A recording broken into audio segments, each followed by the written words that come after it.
Welcome to the session on Reaching Those Who Suffer Most, Understanding the Severity of Needs. I'm Julia Stewart-David, here from DG ECHO, and I'm going to act as your moderator this afternoon. I'm sure we'll have colleagues joining us as we move along, so please bear with us, but let's get started for the sake of time. We have interpretation available, English, French, and Spanish. Everybody on the panel will speak in English, but in case you need interpretation, please use the headsets. We have 4 speakers. I'll introduce those in a moment. And you, the audience, both here in the room and online.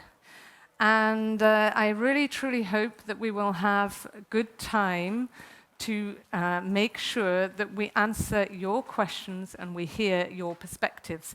So from the audience, we would like you, please, if possible, to use Slido. I think you know the routine by now. You've been here all day. Here's the Slido code, the event code. Please, even now, you can start thinking of your questions to the panel and using the Slido. With that, I'm going to welcome all of the latecomers in and introduce this topic. So, we know that the need for humanitarian aid is increasing. We've talked a lot, I talked myself this morning, about this being exacerbated by climate. We know that the climate change imperative will impact those countries and those people who are suffering most even more. So we have multiple crises, we have crises within crises, we have cross-border crises, and within all of this, we need to know how to prioritize our assistance and how to measure the needs. There is not enough funding to cover all of the humanitarian needs that are out there. Our friends in the United Nations estimated that last year, a mere 34% of the overall humanitarian needs were covered. So we need to join our forces as humanitarian aid actors and as donors to improve the efficiency, the effectiveness, and the prioritization of our scarce resources. How do we do that? Well, one of the ways we work on this funding and needs gap is to prioritize those needs based on severity. 1 to 5, desperate to very desperate. We know that this is not a pleasant task for us to do. However, what we would like to do on the panel today is to see how we can live up to our grand bargain commitment to prioritize humanitarian response based on the evidence, based on the needs. So the objective of this session is to make sure that we are clear on the importance of transparent and comparable analysis of the severity of needs. This as a precondition for our principled approach to humanitarian assistance, for our hard decisions on how to prioritize based on need. I have a great panel in front of me, as you can see, and some colleagues also in the audience who are going to inform our discussion today. So let me introduce, first of all, Nick Dyer, Director General Humanitarian and Development Aid at the Foreign and Commonwealth and Development Office of the United Kingdom. Welcome, Nick. Then I have Bruno Lemarquis, UN Resident and Humanitarian Coordinator in the Democratic Republic of the Congo. Welcome, Bruno. Dominique Stilhart, Deputy Director General of the Swiss Agency for Development Cooperation. Welcome. And Leila de Oliveira, Senior Program Officer from the Joint Intersectoral Analysis Framework. For those in the know, the JIAF. Okay, I'll come back to the colleagues in the audience later, but with that, by way of introduction, I would like to start with my questions. And Nick, my first question is to you. How do you, as a donor, use severity of needs analysis to inform your decisions on prioritization? Please, Nick, the floor is yours. Julia, thank you. And you set out the problem well, and we all heard it this morning in terms of basic problem is needs are going up, financing isn't keeping pace. What do we do about it? And the UK government has just recently launched our new humanitarian framework, which is all about what practically do we do about this. And we talk a lot about it, but what can we actually do about it on the ground? And this framework's split into 3 things. So asking ourselves the question, what practically can we do about improving access? What practically can we do about preventing people falling into crises in the future? And then what practically can we do about prioritisation?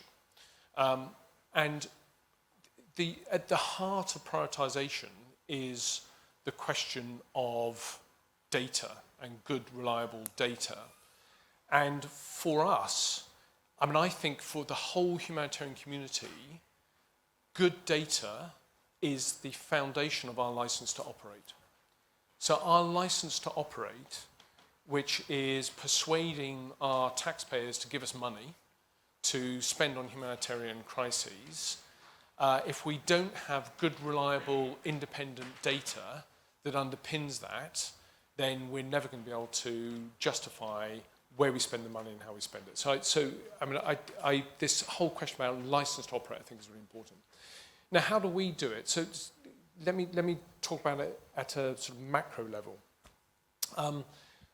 We have just recently decided that we will be a bit more deliberative in terms of where we spend our humanitarian resources. So for us, this is a question of rationing. How do we ration the limited amount of money that we've got to spend on humanitarian support? And we have moved to deploying what we're calling internally a humanitarian allocation model. So we are setting aside a certain amount of money to spend on humanitarian aid, and we are looking at where are the needs and where is the severity. So we are we've introduced a way of, well, what we hope is a way of measuring where the need and severity is, and where our comparative advantage is as the UK in terms of where best we can operate and where historically we've operated. And we are using this model to tell our organisation and to allocate out those resources to the various different humanitarian crises. So we use the inform indices on severity and on risk. But the problem that we still think exists is that the data isn't underpinned by a common and transparent approach to measurement. And we do think this is a problem that we need to fix, and fix quite quickly, which is why I'm so pleased that Leila is here to tell us about the GIAF, because we think in the UK that all of us should be looking very seriously at the GIAF and backing the GIAF as a way of building up and using a common method to build up what the scale and the severity of needs are in a particular crisis. And we're very keen that the GIAF is widely deployed and that we all buy into it, both politically and practically in terms of its application. So let me just pause there. Thank you very much, Nick, for that brief introduction, starting from the donor perspective. And perhaps not by accident, the seating arrangement here, but before we come to Leila, let me first turn to Bruno. So Bruno is sitting in the DRC and brings to the room then the perspective of a crisis, many crises, multiple crises that we know, unfortunately, so well in the Congo. So what does it look like when you use this analysis prioritizing within a complex crisis such as that in the DRC? What does that look like from your perspective? I think I will use your extra time. Okay, in the DRC, like many other things, because it's a giant country, the humanitarian needs are enormous. It's one of the most protracted, severe, complex crises in the world. It is, according to NRC, it's the most neglected crisis in the world. Over 26 million people, 1 Congolese out of 4 are food insecure. It's the highest number in the world. 6 million people, roughly, are internally displaced people, the highest number in Africa. And for this year, we are targeting 10 million people through our humanitarian response plan. So everything is big. So prioritization is key, and it's compounded by the fact that our response plan usually are roughly 50% funded. So we really have to prioritize. We do not use so far GIAF, but we just got the memo. So we use a homegrown system, which I think may be the precursor of some of the work around GIAF. It's called GSS, the Global Severity Score. It looks at 5 impact: population movement, food insecurity, malnutrition, epidemics, and protection incidents. And severity is ranked from 1 to 5.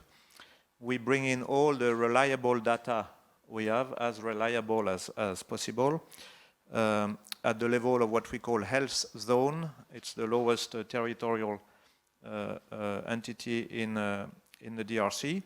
So we bring all that in at local level, and then we have a very participatory and inclusive process going from local to national to validate the analysis. And then to prioritize, we select instances where we have 3 of the 5 impacts at a scale above, and then we have a scale from 0 to 5. So 3 impact above 3, this is a need. So it goes in. And we have 2 additional criteria. One is access because of security situation, and one is the response capacity of partners. And I think the GIAF will look a little bit like that, but better. So from this, we draw our humanitarian needs overview and then our HRP. The humanitarian needs overview is I find, rather static because the data entry period closed in August. So your HNO for the future year is based on relatively old data. But the point I would like to bring is what I call the gray area of needs. That means those needs that are they humanitarian needs? Because the tool we are using, the tools, give us the severity of the impact, but it's not telling us what is behind. What is behind? The vulnerability, the causes, which could help us define the most appropriate response. In the DRC, most humanitarian needs are linked to the conflict situation in the east, which itself is due to land issue, to conflict minerals, and so on. So these are, life-saving is needed. No question about that. But in the rest of the DRC, there are a lot of the needs where you will find 3 cumulative impact above 3 that are not due to shocks, not due to conflict. It's due to development deficits. It's due to lack of development. It's the extreme poverty. So, and for those needs, if you take a pygmy family living in the middle of the tropical forest, they will have 5, they will meet all the criteria to qualify, but a humanitarian response will not do anything for them. It's not the response. It will not change things. It will not reduce the vulnerabilities they are facing. If you take the region of the Kasai, which is incredibly rich potentially on agriculture, 1 person out of 3 is food insecure. So it will go in the HRP, but the humanitarian response will not make a difference. So to address this situation, we need to better understand the vulnerabilities. And so all of that is about the nexus approach. So with our methodologies, all the needs are going in. We are not differentiating according to the causes. And I believe this is a big blind spot, a mega blind spot, that costs billions of dollars each year in the aggregate humanitarian needs globally. I don't know if it's a blind spot by default or by design. I know that in humanitarian country teams, what I'm saying is hugely resisted. All needs need to go in. So at time, you have inflated appeals because a lot of the needs that are not due to shocks, still they make their way into the humanitarian appeal, and so including this great category of needs. So I think, personally, I think in the next generation of needs analysis tool, we should have a way to track the sources of the need, the causes, the vulnerabilities, and then have a 2-track system the needs for which a humanitarian response will make a difference, and needs that will not be addressed by a humanitarian response and needs to take another route. And then it's about the joint planning with the development planning tools, so that we have a response that is more linked to the nexus, more linked to resilience-based approach, and so on. But I think again, I don't know if it's by default or by design. Thank you. Thank you very much, Bruno, for this start. And in this session, we hope really to go drill down further, and we'll do that later in this needs analysis part. But I think we hear already very much that we can't separate that out, of course, from strategic design of response and what we can deal with. Before we go further in the debate, I wanted to introduce Dominic to the discussion. Dominic has a rather unique transitory position, if I can put it that way right now, in that he's rather recently joined the donor club in Swiss Development Cooperation as Head of Humanitarian Affairs. But before that, he led for 8 years the ICRC's operations. And that, we think, might give you something where you could share what this change of your personal perspective brings to this debate in terms of aid allocation. Over to you, Dominic. Thank you, Julia. I'm actually still trying to figure that out, to be very honest. But perhaps to start with, I'll talk a little bit about, the differences that I start to see in the ICRC. The ICRC doesn't actually use one index to evaluate needs in order to allocate budgets country by country. What the ICRC does is essentially looking at needs that are assessed by teams on the ground. Look at capacity to implement operations, responses, pretty much along the line of what you also mentioned, Bruno. What access do we have? What are the security constraints? So it's a combination between needs and access that guides or informs the decision making once a year, how the ICRC allocates funding or budgets to the different countries.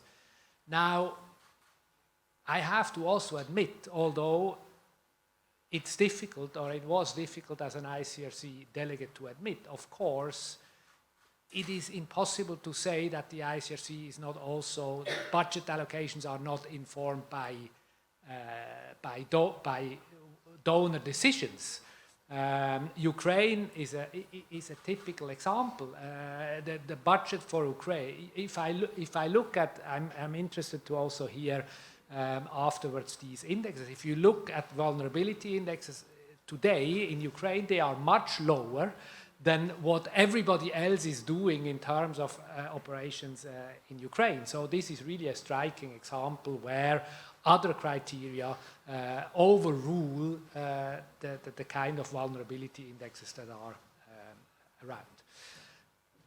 What is also interesting, if you then look at today's largest operations in the ICRC and you compare them to the vulnerability index top 15, for instance, there is a very broad overlap. The outliers are probably those where in the ICRC it's mandate driven, Israel and the occupied territories being an example where international humanitarian law is very important, and therefore it is higher than it would be according to different vulnerability indexes. Now, moving to Switzerland, it gets obviously a little bit more complex because it's not just humanitarian, it's also development cooperation. And especially when it comes to development cooperation, it is obviously needs again, but it is also interests and where Switzerland has a presence, offices and so on and so forth, that play a role.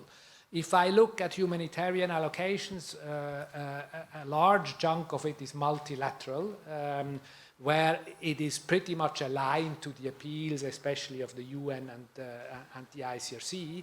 And when it then comes to country earmarking, again, Swiss presence and where we have, and proximity, obviously again play a role.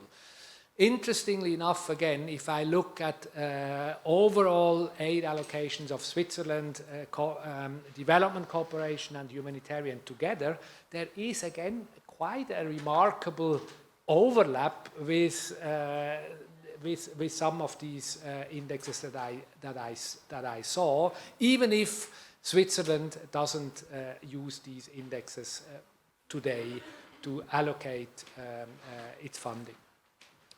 Now, what I find interesting, and we will have that conversation, I hope, now, I think using these indicators provides for a common language. The ICRC will have to control for mandate-driven operations. Countries will have to control for they will control for their own interests, but what I find interesting is to use these indicators to at least have a common basis for conversations in terms of aid allocations, and that I think would be an interesting conversation to have right now.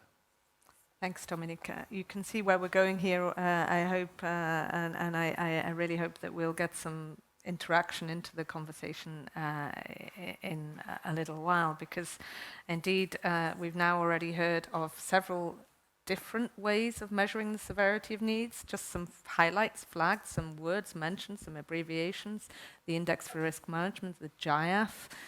We've also heard now about the Global Severity Score, and we can add the IPC, we can add all sorts of other abbreviations out there in the severity needs jungle, if I can put it this way.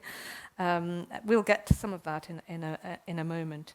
But we also, I think, heard from Nick and now from Dominic, from the donor perspective, also this interlinkage between how mandates needs are assessed and how donors are making their decisions, including some of the other factors like presence, access, priorities, and we'll come down further there too. But before we do that, as the co-hosts of the European Humanitarian Forum, the European Union ECHO and our Swedish presidency friends, we would like to also turn to the audience and just to hear a little bit about what the other donors think about what we've heard so far. And so, first of all, I'd like to welcome Jacob Verneman from SIDA, who is going to very briefly, I think, say how Sweden are using the severity indices. Over to you. Okay, thank you so much, and thank you for the panelists for kind of highlighting, I think, issues that are very much speaking to the same priorities that we have. Generally speaking, I think it's important to see if we can reconcile the perspectives of partners and donors alike when it comes to the issue of prioritization. For us, it's very simple. The fundamental objective of this is to be found in the humanitarian principles and the humanitarian principle of impartiality, which is really kind of setting out the tone for the most severe and acute needs to be addressed first. And at SIDA, this is very much our aim. Our aim is to practice fair and impartial prioritization, both within and between crises. And that means directing funding to the response that aims to assist those with the most severe needs, wherever they are, in whichever crisis they are. And this is founded on a recognition of the situation we're in today. Needs have soared exponentially in the last years. Funding is struggling to keep up. And although it's difficult, in terms of keeping up, and the situation has indeed gotten worse in the last numbers of years, this is not a new situation. Indeed, humanitarians have been forced to prioritize for many years. In the last 10 years, I do not think that the total humanitarian needs have been reached with funding even close. Not even close to 2/3 of the funding needed for the last 10 years have been actually reached. So generally speaking, to meet these needs, we need to obviously see how we can work in terms of increasing the resources. We're talking about expanding the donor base, but we also need to get serious about talking about how do we prioritize the limited resources that we do have. How do we prioritize better? How do we do this in a more fair and impartial way? How do we ensure that those people, those individuals, and those communities with the most severe needs are addressed first, wherever they are? And ultimately, this is about accountability. It's about accountability to these people, but also as donors, we need to be held accountable for how we are directing the limited resources that we do have towards the most dire situations. And you were mentioning Ukraine, Dominic. I think it's a good example with that. And because this is exactly what the humanitarian principles about humanity and impartiality is demanding of us. In the same way, within crises, we are holding our partners accountable to make sure that they prioritize the resources that we're giving to them in a impartial way. So the challenge that we face today is on a global level, but even in the best will in the world, fair and impartial prioritization right now is close to impossible, and that comes down back to the data and the collection. All this is with regards to visibility. People with the most severe needs are not necessarily visible right now. Neither are the requirements to assist them. The needs analysis that we have does not identify right now the most severe needs in a sufficiently transparent and comparable way, within or between crises. And that's why we're also so excited by initiatives such as the GIF, because this is exactly what the purpose of this initiative and others like it. And that's why we also think this conversation that we're having today is so incredibly important. We see stronger, more transparent, more comparable severity of needs analysis and comparable use of this analysis as key to help us prioritize fairly, equitably, and impartially, both within and between crises. Thank you so much. Thanks very much, Jacob. I'm going to ask you to pass the mic just alongside. And here we have Isabelle de Schrever. And Isabelle is going to very briefly talk to how ECHO actually builds in the severity needs indices into its decision making. And I see already from the Slido that we're starting to get down, and I think that's the conversational point, where we start to diverge the staticness that we heard before from Bruno, you know, how these allocations are then comparable and then develop over the time, including in, of course, the short time frames that we operate in humanitarian aid. Isabelle, over to you for a few words about how ECHO uses the indices. Thank you, Julia. Yes, indeed, DG ECHO and the Commission provide humanitarian aid for more than 30 years now, thanks to its partners. And this aid has always been provided on the basis of a needs-based approach. But a few years ago, we needed to develop a new methodology. And the requirement was to put a strong emphasis on evidence. But how do you do this? Knowing that we needed to find a solution that would be neutral, that would be validated by a large community, covering also all the countries that DG ECHO is helping through its partners, meaning more or less 85 countries over the world. And the solution also needed to have a strong scientific basis. So how do you do this? Well, the solution came from INFORM. And INFORM, for those who don't know, it is actually a suite of tools that helps to analyze the crises over the world. And it's a tool that has been developed by the GRC, but not only by the GRC. There were many partners involved, like the United Nations, OECD, or UK8. So, and this has led to a number of tools that we have integrated in our methodology to allocate the humanitarian aid funds. So the first tool that we integrated is INFORM Risk. Why? Because INFORM Risk is the tool, it was the first tool developed by the community, and it provides information on the structural risk of crises for a country and the risk of for a crisis and the risk that the country would be overwhelmed and not being able to cope with this crisis. Then there was this second tool, the INFORM Severity, that provides information on the severity, exactly how severe is an already existing crisis, and sometimes you have more than one crisis in a country. So, and with these two tools, you have actually indexes, and the higher the value of the index, the higher, the worse the situation is, and the more needs for humanitarian aid. This information was completed this year with a new tool, also developed by the GRC, and the GRC, for those who don't know, is actually the scientific center of the Commission, with the newly developed climate change tool that provides information on the change of climate that will impact the crises in the future.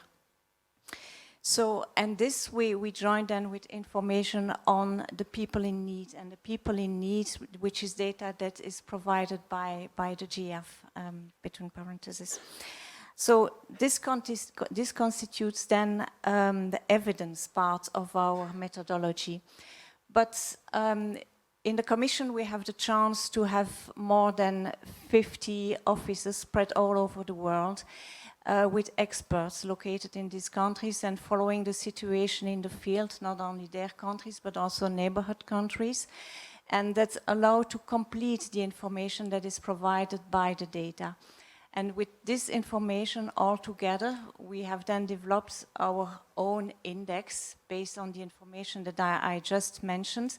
And this helps them to divide the budget, the humanitarian budget that is available according to the value of the index, knowing that this is not the last word, this index, but the information is completed by the information that is provided by the experts on the field and other information on particular situations. So that's it in a nutshell. Just to tell you that there is a flyer on the table at the entry of the room that summarizes a little bit this methodology. Thanks very much, Isabel, for the insight on ECHO. And I can see already from my privileged position here as moderator that there's some critiques and questions coming in. So that's great. But before I move on to something we've heard a lot about, I also see a lot of empty seats over here and a lot of people sitting on the floor over here. So if anyone wants to move, it's a good time to do so very quickly across the stage. Please go ahead. Sorry for those online, but let's make sure we make sure people are comfortable and concentrated for the next moment.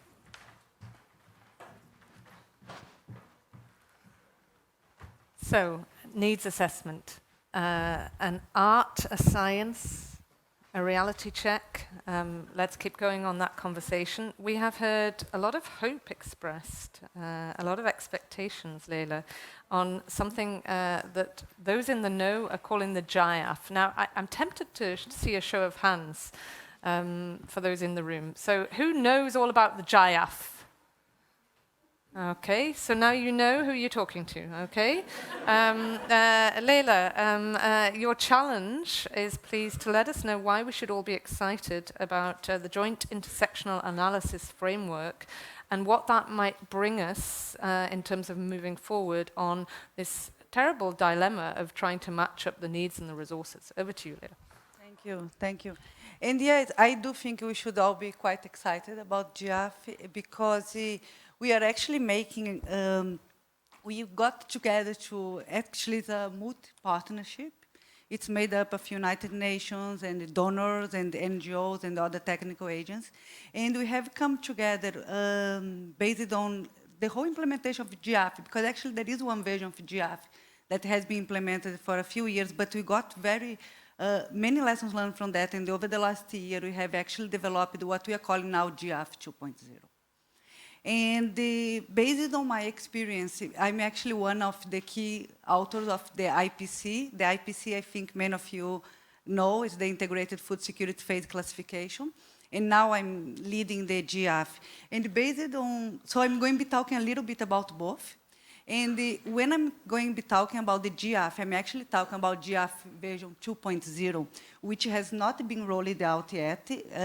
We have tested that in about 4 countries, and the feedback has been quite positive, and we're going to be rolling out in all the countries that do humanitarian program cycles as of June this year.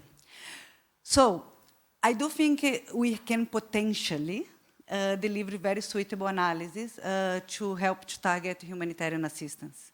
And by suitable, I mean rigorous, transparent, impartial, replicable, and comparable. There's a lot of boxes to tick there. Okay, so why I think that is? First, like I said, we are a partnership. And I think we have spoken a little bit here that humanitarian needs to be neutral. It cannot be partial. The response can be. The response takes many more issues, but not the needs analysis.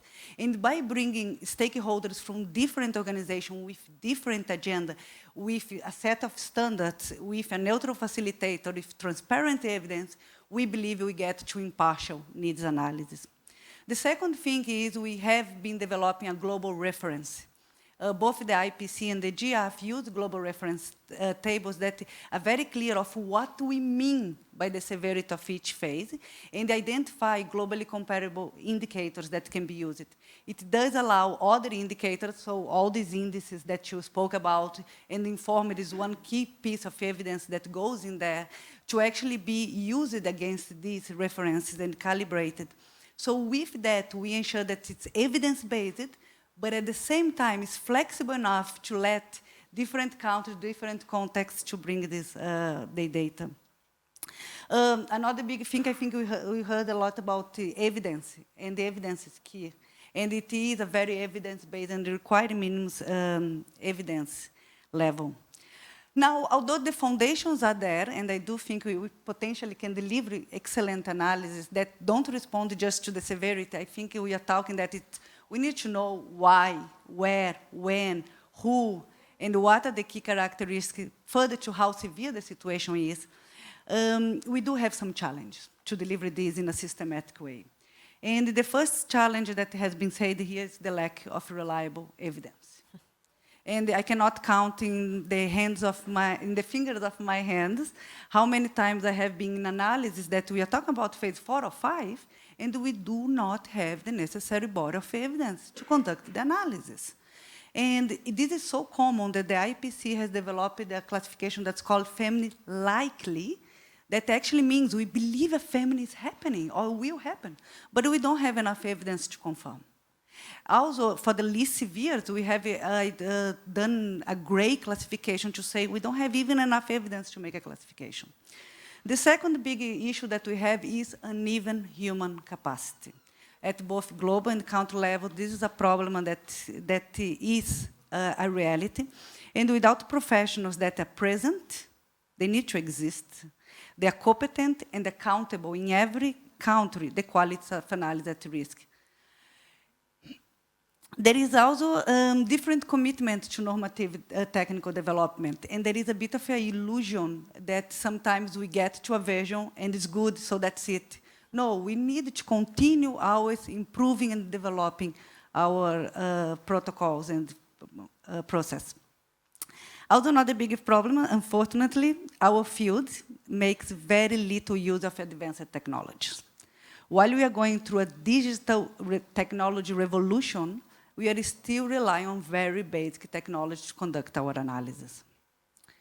Sometimes, but there is also a bit of unpredictable funding and unstable funding to conduct analysis and collect evidence.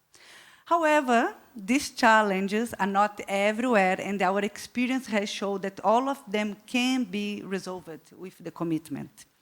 For example, data collection initiatives, and Kate will talk after me from REACH, they actually, and the UN has collect quite a bit of evidence, shows that when there is commitment, we can collect evidence even in areas with limited humanitarian access.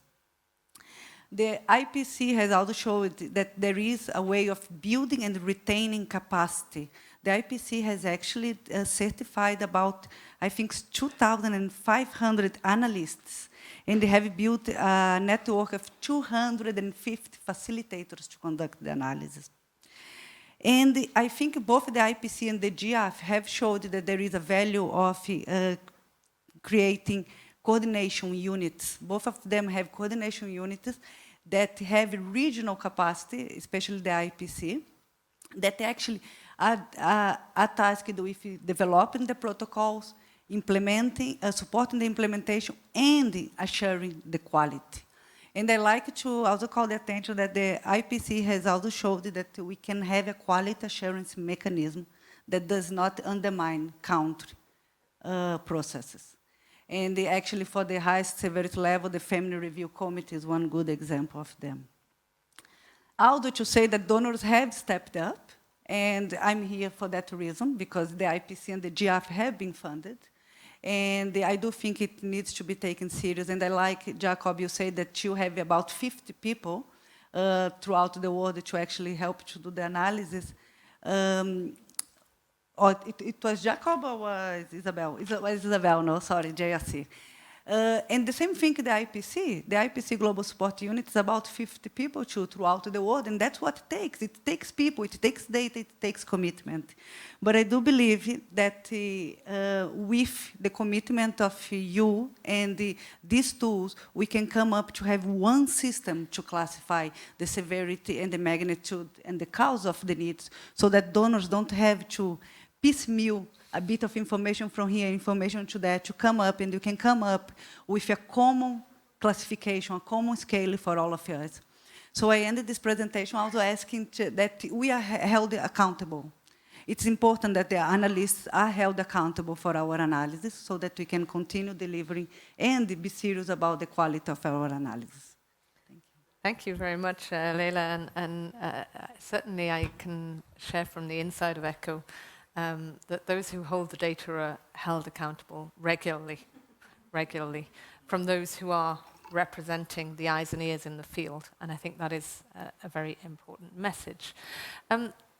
To keep us going further, and your turn is coming up for those of you who have questions and comments. I'd also please like to bring in from the audience Katie Rickard. Katie is representing the multi-sectoral needs assessment perspective. And we heard earlier how sometimes mandate drives what part of the needs we meet. So it's interesting to see how those needs come together. Over to you, Katie. Sorry. Thank you. Is that? Oh, it is on. Great. Thank you very much. So I'm going to start with some positive news. I think if we look at even 10 years ago, where we're at as a sector in terms of the production of evidence and analysis to inform needs-based prioritization, we're miles ahead of where we once were. But I'm here to kind of maybe articulate some of the challenges we're still facing.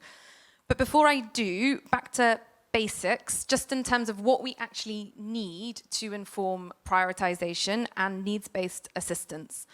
The first is data and evidence. Without that, we're going to make our decisions based on assumptions and bias, and it's critical that it's robust and comprehensive. The second is analysis, as Leila was explaining, pulling the pieces of these different data together to make sense of it and hopefully produce something of use for decision makers. And then finally, we actually need to make sure there's a commitment from decision makers to use that data and take decisions according to need rather than other considerations. So, turning first to the data, and I'm perhaps a little bit biased because I'm coming from REACH, but I do think there has been a substantial improvement in the availability of data and evidence at the crisis level. We run something called the multi-sectoral needs assessments, which in close collaboration with OCHA and other partners, we run to inform the humanitarian appeal process at the country level. And we produce a multi-sector household survey, normally it's crisis-wide, to inform that decision-making process. This MSNA process is now in 20 countries, which represents more than 50% of the humanitarian appeal countries. However, we recognize this isn't perfect. It's operationally very complex, and those of you who've been in crises where there's an MSNA, there are often some challenges in implementation. Further, we realize we're not in every single country, and we seriously worry that there's a risk of a data equity gap, where those countries with data and analysis will get more assistance and attention than those without. So, while the evidence base is there and growing, we need continued commitment to make sure that this is in all crises, and especially those that might otherwise get forgotten. Moving to analysis, and a huge thanks to Leila and the colleagues in PMU and all the partners involved in the GIAF. We believe that the new tool, the GIAF 2.0 tool, will enable an ability to measure the severity and magnitude of need, both within and across crises. And this is a major achievement and something that previously we did not have as a community. However, it is a very new tool and not something yet that has been rolled out in the countries of operation. So we're in really early days, and I would just ask those on the panel and also in the audience to remain committed to this process. There's a lot of work that still needs to be done in terms of methodological development, and also, of course, all the pieces Leila has already mentioned around investment in training and rollout capacity. So, good progress on data and evidence, good progress on analysis, and finally on the use of data. I wanted to commend some of the points that my colleagues from CEDA, FCDO, ECHO have been making around commitments to prioritize according to need. But what we sometimes have seen is that perhaps the lack of trust in the HPC process at the country level has inhibited this ability to prioritize according to need. The Yale review, which happened a couple of years ago on GIAF 1.0, identified some challenges in terms of the opacity of the process of the appeals calculations, and also some concerns around kind of political or operational interference at the country level. We think that the GIAF, building this kind of transparent, robust process, especially 2.0, will go some way to fix these issues. But if there's not investment and commitment in a political space that is protected for independent analysis, I really worry that all this progress on evidence and analysis will be lost, and we waste a lot of the attention and effort that's been gone in to date. So just to recap, growing evidence, and we would like continued rollout of this. We believe we now have a strong analysis tool, and we'd like continued investment. And we'd ask those that are able to preserve the political space and independence of these agencies working to produce these technical outputs. Thank you very much. Okay, so I offered and promised that we would have some space for some interaction, some questions, and I'm starting to see some on Slido. Now, for those of you here present, if you're not on Slido, you can ask a question in the traditional way, but we do need to get a mic to you, okay? But before we do that, I am going to actually start with Bruno. So this is early warning, Bruno, because early on you talked about the we collecting data, and now we've just heard from Katie about the data equity gap, the process of collecting data, and you talked in particular in passing, but very importantly, on course, on the participatory way that you do that. So could you perhaps talk to the question of who is collecting this data, seen from your perspective? Thank you. So we tap on a lot of systems and data collection systems. I don't know them all, but I know there are a lot. We tap onto of course, the IPC. And when I arrived in the DRC, there was noise about the integrity of the IPC process in the DRC. So they came from the global level. They reviewed our system. They tightened a little bit here and there, and they ensured me that now we can trust the IPC data, because we end up with 1 Congolese out of 4 in IPC3 and IPC4, so these are huge numbers. So it's important to have trust in the process. On displacement, we use a number of data sources, but the main one is the DTM, the displacement tracking matrix. On protection incident, so through the protection cluster, but also through what we call the UN Joint Office on Human Rights, we collect a lot of data and so on and so forth. Then the clusters have a big role to play in putting that together, the inter-cluster to review more transversally. And then in the kitchen, the master cook is OCHA. So, and OCHA is ensuring that all this process is going through the different steps and level and layers of verification. Thanks a lot. Leila, do you want to add anything to that? No? Okay, we'll keep going to make sure that we get some. Now, we have a tricky question, and it's tricky in all sorts of ways. We have a tricky question at the top of the Slido at the moment. One of the reasons it's tricky is at the moment I don't have anybody other than myself, and I'm moderating, who can actually answer from the perspective of the European Commission. So as a moderator, I won't do that. But I will take the benefit of the two other donors here on the stage, Nick and Dominique, to ask you about evolving situations. So here we pick on specifically the situation of Ukraine. I'm long enough in this business that I remember the criticisms of the needs assessment around the start of the Syria conflict. So you mentioned, both of you in different ways, that as well as the data in the comparability, there are other considerations that come in, including comparative advantage, I think was the way Nick put it, including, I think you said, proximity. So perhaps you can speak to how a situation like Ukraine evolves as far as humanitarian aid allocation decisions from the donor perspective. Well, let me start and then perhaps Dominic wants to add something. Although I would like to actually say something later about what Kate said and respond to that.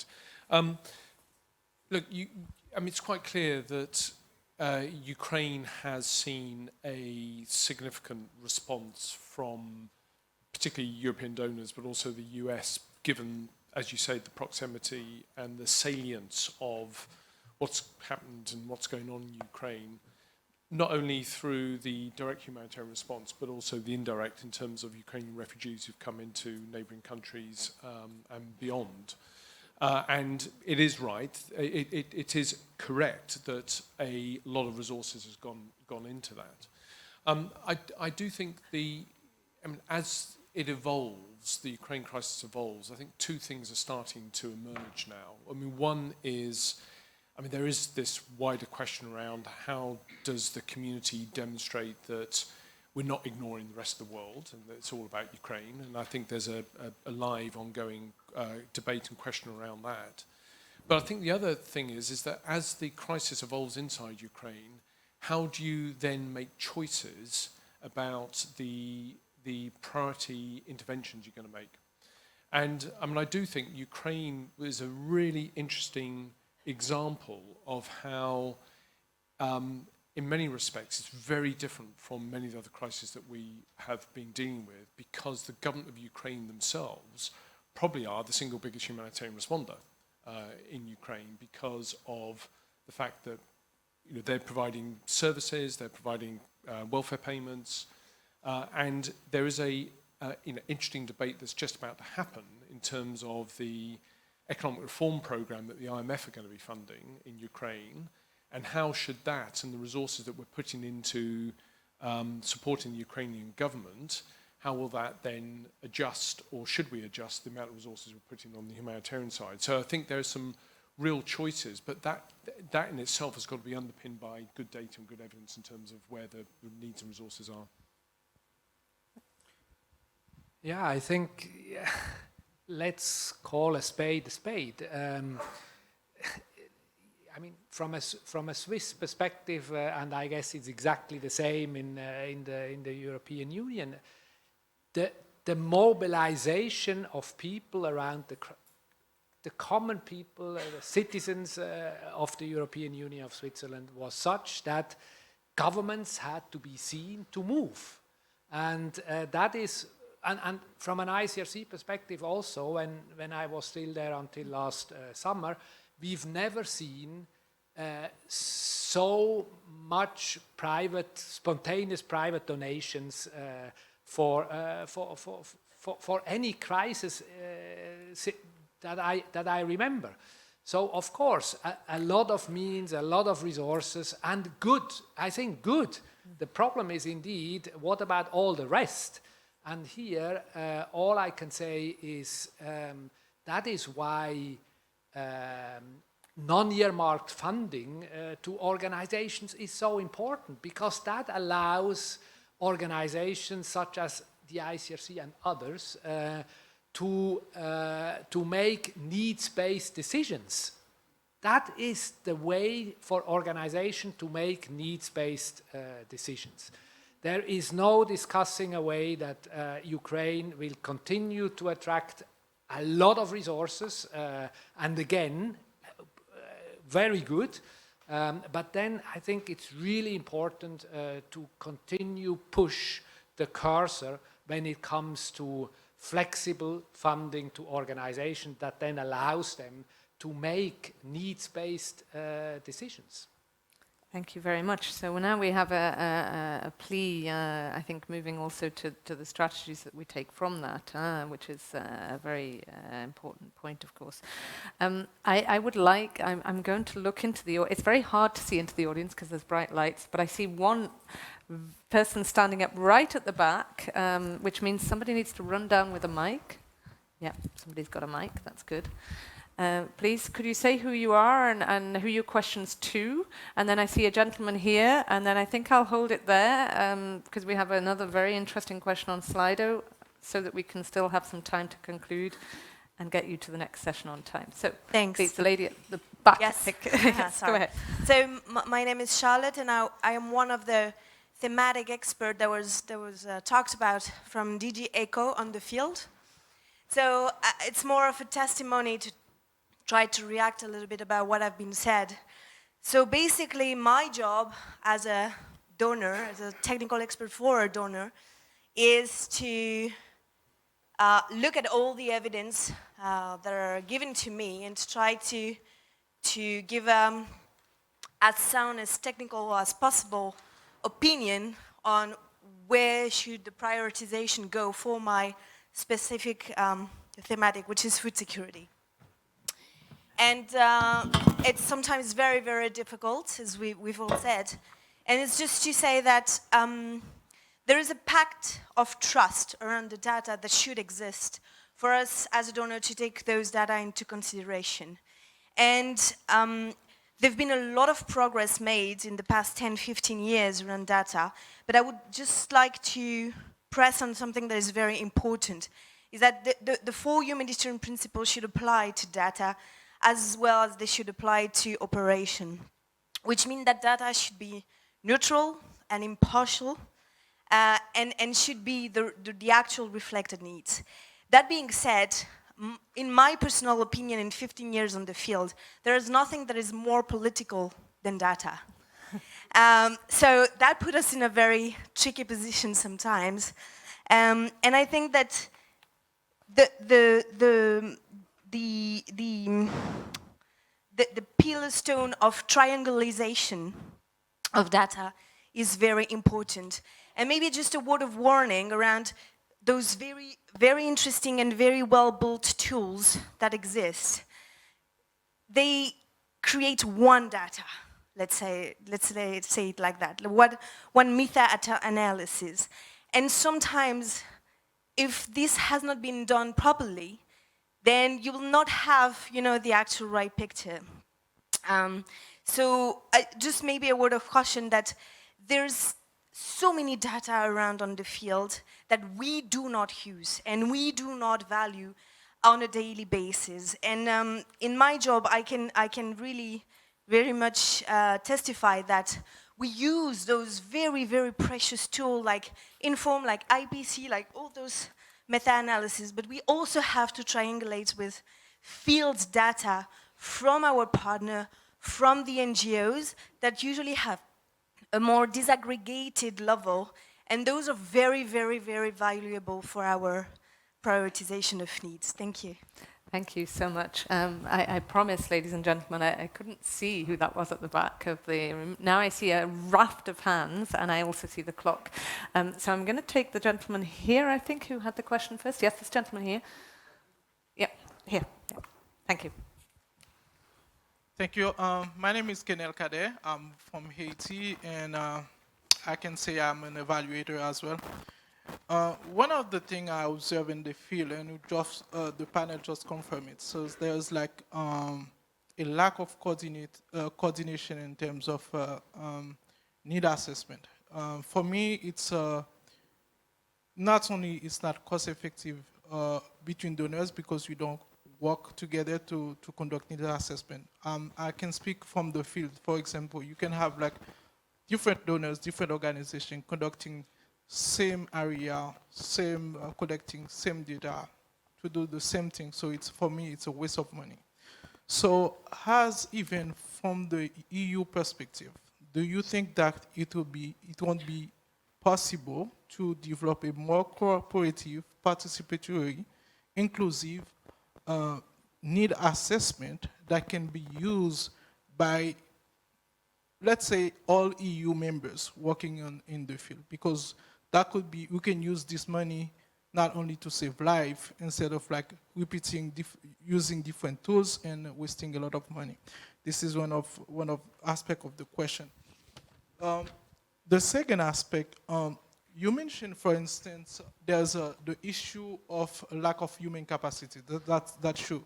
But I observe as well, for example, local universities, even though you talk about actors, but local universities, we could be a pool of capacity, you never use them. So I do think that if you work with them, you build their capacity at the same time at the local level, or national level, there could be very great resources for you to use to collect that data more effectively, more cost effective, and collect more reliable data. There is as well, I'm curious to know that you develop different tools, and are you ready to adapt this tool to the new, I would say, changing paradigm of, for instance, let's say the localization. So I know you got these tools have been used for maybe for decades, or you've developed them, and now you're talking about changing approaches, innovative approaches. So do you think that those tools are really adaptive to the new discussion we have having today? Thank you. Thank you very much, and thank you also for actually bringing this back to your question. So data trust, local, and I'm going to link this to the question that we see here on the screen on Slido. As you so rightly put it, if you like, the burden of data collection if it's not done in a coordinated way. And how does this fit also with our localization commitments here? So the question here, colleagues, is how does the localization agenda fit with needs assessment, where it seems that this analysis and prioritization apparatus is a top-down Western approach. It's a harsh critique. Would you like to try and take a go at it, and then if anyone else would like to come in? Okay, thank you. And I think there has been many very interesting questions here and points. So I will try to touch on a few of them. Okay, so the first thing is, yes, these analyses are very difficult. The colleague in the back said they are very difficult, and you actually say that you take the analysis and you check with your other counterparts at local level on this. But this is exactly what we want to do together, following some global standards. We wanted to bring together the people from the areas affected, people, experts, and yes, the university, like the IPC, I'm talking again about the IPC, but now I'm GF, I'm sorry.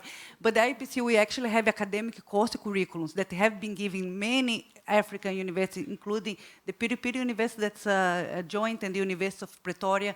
And yes, we want to bring in together the people from that know the reality of the field, experts, students, UN. It's actually a huge partnership. When you go to this analysis, we are talking about 30, 40, 50 people together, looking at the whole body of evidence to come to one conclusion. And we do that through like consensus building. It's actually a very difficult exercise because we need to discuss these, we need to look at the reference tables and this, and we come up with this analysis. And yes, you have to trust because you're going to make the allocations of millions, if not billions of dollars of assistance. So we do also need a quality assurance system to make sure that we have this analysis. But what we wanted to avoid is exactly that different partners do different analyses that don't talk to each other, and then we rely at one or two people now doing the job of 50 people that could not without a quality assurance mechanism, without the references. So that's why we need to come together, to work together to this. In terms of localization, yes, it's a major issue. I just come from Colombia, that they take localization so serious that they do the analysis at 1,100 units of analysis. So yeah, it's very good for localization, very bad for data collection. So we also need to balance that. So. But it is true, and also to think of the level, and I think the colleagues said that there are some analyses that we can do at a more general level, national level, province level, big picture, and then there will always be that more in-depth that NGOs conduct to really design the intervention. And we must make sure that we ask for the right level to give the information, otherwise we end up also overwhelming the analysis system, and we end up giving, like a Flodov said, precisely wrong information about everything, rather than a generally correct information about what needs to be known. So, can I say another thing? No. I'm done. Very briefly, Leila. I am in that typical moment where we just start to open up an interesting conversation. We have to start looking again at the clock. And so, yes, I would like, if possible, to take a closing round where, and I'm sorry for those who didn't get a chance to ask the question, but please take this as the conversation opener. You see who's here. You have another 2 days here for those who are here in person. And I really hope that out of this we have some valuable connections made. So let me go for a round of kind of closing comments in a sense, so reacting both to questions and closing at the same time. And my guiding question here is what needs to happen now if we're going to make the use of this kind of analysis inform our decision making, both from a donor perspective and from these questions that have come up in terms of comparable severity needs analysis. But Nick, over to you. Since I'm holding Since you're holding the mic. Look, this conversation has been quite technical, but I've got more of a sense of urgency on this because there's a lot of talk about broadening the donor base, and I've spoken to quite a lot of people who we mean when we broaden the donor base, and the one thing they always say to us and me is we don't believe the data. We think the data's no good. We think that it's overestimated. We think it's unrealistic. We think the coordination is terrible. And I don't think we have grasped the importance and the enormity of trying to get this right. And I mean, I would like us to leave this room with more of a sense of real sort of passionate need to do something about this. Because if we don't, this whole thing's going to come crashing in on us. And I mean, I really genuinely believe that we need to sort this out quickly. And Kate, I really like what Kate said in terms of the need to do data analysis and decisions to use the data. I think there are two things missing. I'd add a fourth and a fifth. The fourth is feedback. I think we need to have mechanisms where we are asking affected populations. We've got some more accountability. You mentioned that, Jacob. And we need to build that in. And there's some really good examples out there where we are using third-party monitoring.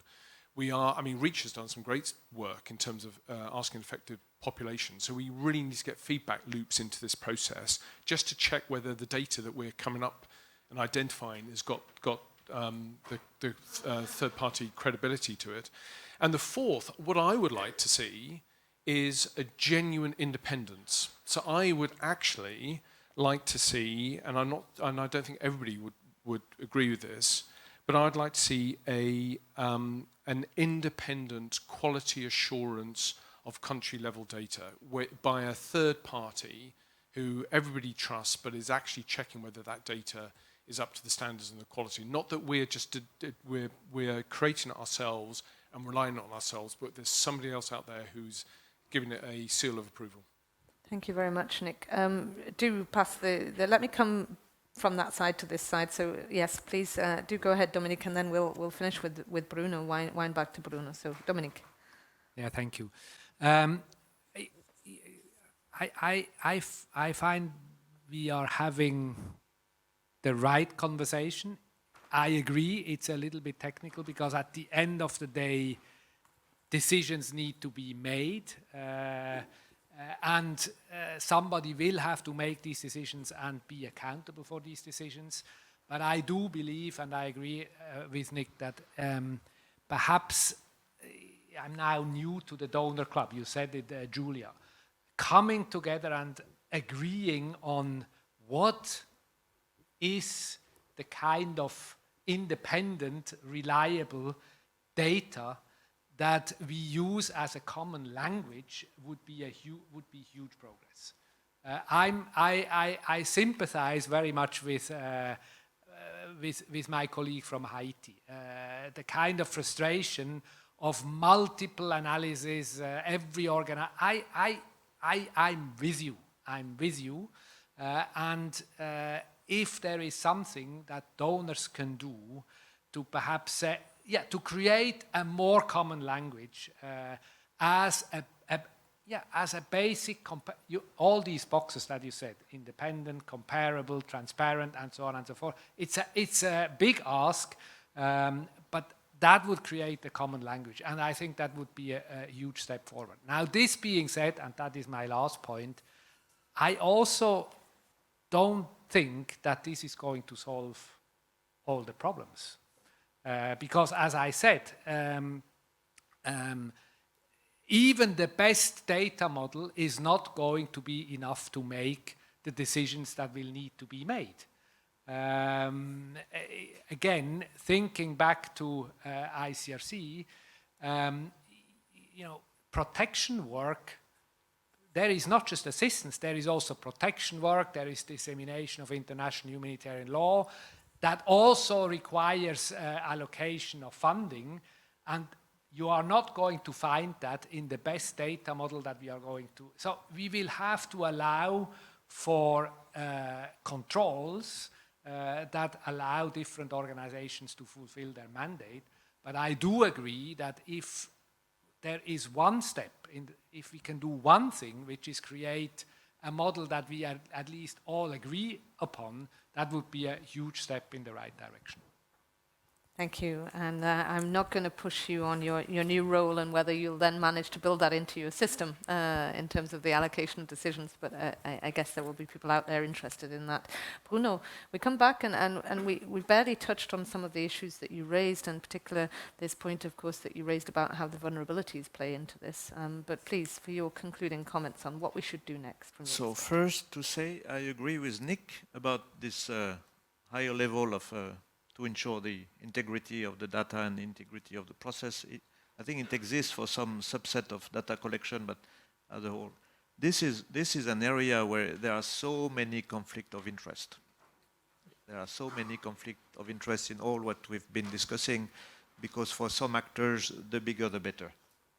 So this is really something that you want to trust. You want to trust the data. From where I sit every day, we need to prioritize constantly. In the DRC, we are facing a constantly changing situation. So over the past couple of months, it was, for those who are following, a movement called M23 that was creating havoc. In no time, 600,000 additional internally displaced people.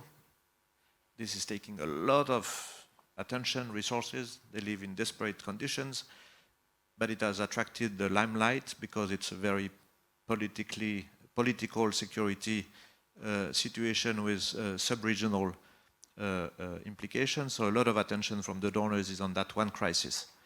This crisis had ripple effect in other parts of the DRC, especially Ituri.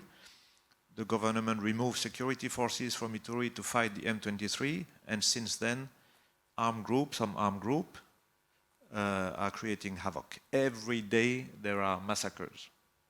Okay, a priority, but not in the limelight. In the west of the country, on the map right next door to Kinshasa, there is a situation under development for the past 8 months with intercommunal violence. Many people are displaced, many people are fleeing, many killings. Basically, nobody cares except the local organization who are crying for help.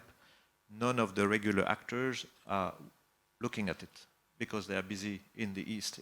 So all of that means trade-off, dilemmas, where do you put money, and how much leverage do we have to tell donors where to put the money? This is limited. Yeah.